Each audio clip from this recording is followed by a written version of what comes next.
ভরা মৌসুমেও চাঁদপুরের বাজারে ইলিশের সরবরাহ কম, ফলে দামও সাধারণ ক্রেতাদের নাগালের বাইরে। আকার ও ওজন ভেদে ইলিশ বিক্রি হচ্ছে ৩,০০০ থেকে ৩২০০ টাকা পর্যন্ত। এ বিষয়ে বিস্তারিত জানাতে ইলিশের বাজার থেকে যুক্ত হচ্ছেন সহকর্মী খোকন কর্মকার। খোকন, ইলিশের সরবরাহ দাম কেমন দেখছেন? চাঁদপুরের ইলিশের পাইকারি বাজারে ইলিশের সরবরাহ গত সপ্তাহের তুলনায় কিছুটা বেড়েছে। দামও কেজি প্রতি ৪-৫০০ টাকা কমেছে। আমি আছি চাঁদপুরের সবচেয়ে বড় পাইকারি বাজার বড় স্টেশন মৎস্য অবতরণ কেন্দ্রে। সেখানে দেখা যাচ্ছে যে আসলে গত সপ্তাহের তুলনায় এই আজকে কিন্তু ইলিশ পাইকারি বাজারে আমদানি কিছুটা বেড়েছে, যার ফলে দামও কিন্তু ৪-৫০০ টাকা কমেছে। এবং দরদামের কথা যদি বলি, ১২০০ গ্রামের ইলিশ বিক্রি হচ্ছে ২৮০০ থেকে ৩,০০০ টাকা কেজিতে, আর ১ কেজি ওজনের বিক্রি হচ্ছে সে ২৬০০-২৭০০ টাকা, আর ৪০০-৯০০ গ্রামের ইলিশ বিক্রি হচ্ছে যে ২২০০ থেকে ২৫০০ টাকা কেজিতে, আর ৫০০-৭০০ গ্রামের ইলিশ বিক্রি হচ্ছে সে ১৮০০ থেকে ২,০০০ টাকা ২২০০ টাকা কেজিতে।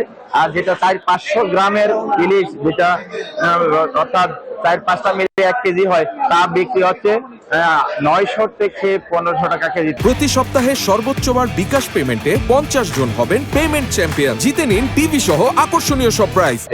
এছাড়া আপনাকে জানিয়ে রাখি, এই পাইকারি বাজারে কিন্তু বিভিন্ন এলাকা থেকে কিন্তু এখানে ইলিশ আসে, বিশেষ করে সাগরের ইলিশ এবং পদ্মা মেঘনা ছাড়াও সাগরের বিভিন্ন, যেমন হাতের সংগীত, বরগুনা, পটুয়াখালী এবং চর আলেকজান্ডার, লক্ষ্মীপুর অর্থাৎ চট্টগ্রামে ইলিশও কিন্তু এখানে আসে। এখান থেকে এই ঘাট ঘুরেই দেশের উত্তরাঞ্চলে, যেমন সিলেট, সুনামগঞ্জ, তারপর কিশোরগঞ্জ, কুমিল্লা সহ বিভিন্ন এলাকায় এই ঘাট ঘুরে কিন্তু চলে যায়, এবং এই দাম বেশি পাওয়ার জন্যই কিন্তু এখানে এই ইলিশ মাছ আসে।